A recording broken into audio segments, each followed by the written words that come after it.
Gillian, thank you. Now, we've been hearing throughout the course of the morning about the story of one young girl whose suffering has finally led to some movement. We've been telling you about Averil Hart, who died at the age of just 19 after losing her battle with anorexia. And this is the outcome for far too many with the disease. And we're not going to show them now, but in the report we had earlier on, there were lots of pictures of her happy, singing, playing a guitar, and then some images of her in her hospital bed, absolutely skeletal.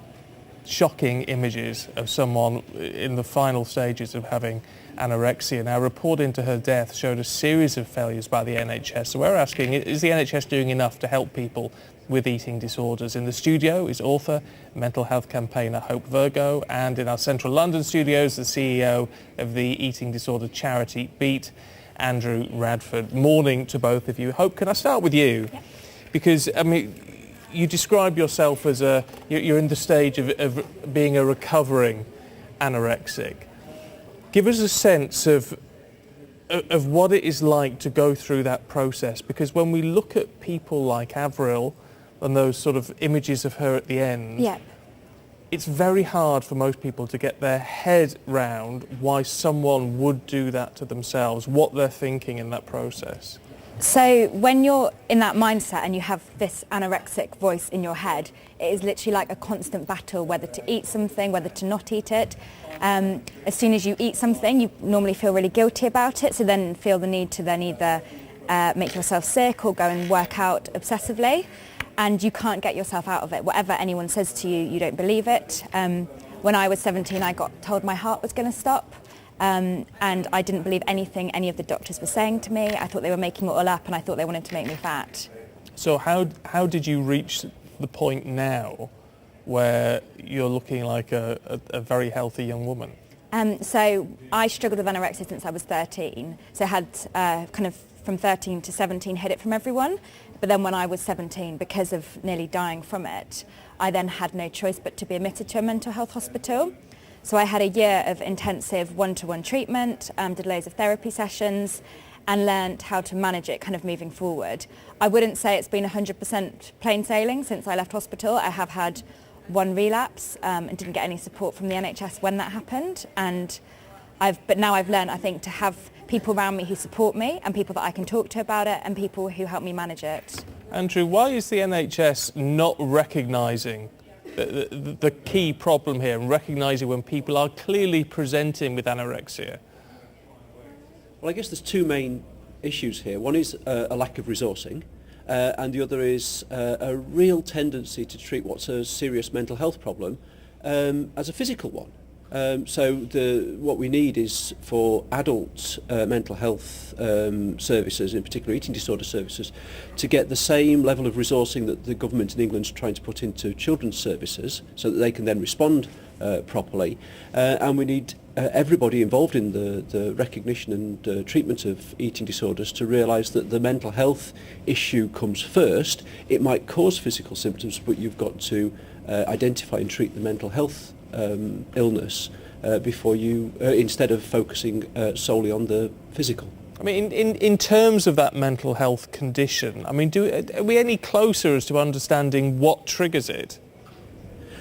Generally, it's believed that it's caused by having a genetic predisposition, which is then triggered by some kind of trauma in your life, and that trauma can be incredibly varied. And then you try to get in control of your life or in control of your feelings or something along those lines by disordered eating. At this point, changes are happening in your brain, and the sort of normal pathways that your brain runs messages along to say eat, you'll enjoy it, you'll feel full, are being diverted in sort of harmful ways, and the sort of harmful eating behaviours are starting to entrench in a way that becomes harder and harder to deal with the longer you leave it, which comes to a crucial message that if people recognise the signs of eating disorders as quickly as possible and get treatment as quickly as possible, they're actually pretty straightforward to address and treat. The longer you leave it, the harder it gets, and if you leave it for a particularly long time, you can end up with an enduring illness, or in the tragic cases of people like Averil, death. I mean, what strikes me in this, Hope, and I may be wrong, I may be wrong, but I sort of had the sense that in society we'd got our heads round anorexia a bit more, bulimia as well. I mean, partly by the whole Princess Diana thing a long time ago now, and there's issues around diabulimia as well, which have been making the headlines recently. Is there a sense that the public are perhaps being more understanding and more supportive of this than the health professionals are? I think so, yes. I think the problem with health professionals is they have set targets, they have set weights that they look out for, but actually you can have anorexia and have anorexic mind, like an anorexic mind not really wanting to eat, and you can be kind of living life at a really low weight, but because you're not quite underweight enough, you then can't get that support. And that's exactly what happened to me when I relapsed. I referred myself to the Mental Health Trust where I live in London, and then got told I wasn't underweight enough to receive that support. And if I hadn't had my family, my friends around me to help me get through that, there's a chance that I would have died or would never have got better again. Yeah, that's why. I mean, if we're talking about, the body weight and body shape being a symptom of the condition rather than the problem that actually needs treating directly, it would almost seem irrelevant. Yes, that's right. And I think they don't, not that they don't bother, but I think they don't have time quite often to get to the bottom of it and get to the root cause of it. And for me, it obviously took a year of recovery to get to what had caused my anorexia and to help me get over it and help me deal with it. But a lot of people don't have that support. And in terms of that support, Andrew, I mean, there is a real sense, and I'm getting that from Hope today, that even when you get on top of this, if we can describe it that way, people are actually going to need a support network around them for, well, I mean, maybe their whole lives to continue to be healthy. Yes, and that's why the support networks out there, the things that we provide at Beat through our helpline, for example, are really important to help people. I mean, really, in the first instance, identify what's going on, know how to get treatment, know how to make sure that your GP refers you into treatment, know how to deal with issues like Hope describes when somebody essentially says to you, go away and get iller and then come back, which is utterly unacceptable.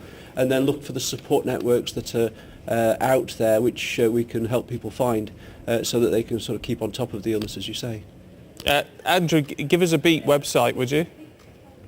Well, it's beateatingdisorders.org.uk. But if you put the words Beat Eating Disorders into any internet search engine, you'll find our website. You'll be able to find the number for our helpline. It's open 3 till 10 p.m. every single day of the year. We're open on Christmas Day, which is a particularly challenging time for people with eating disorders.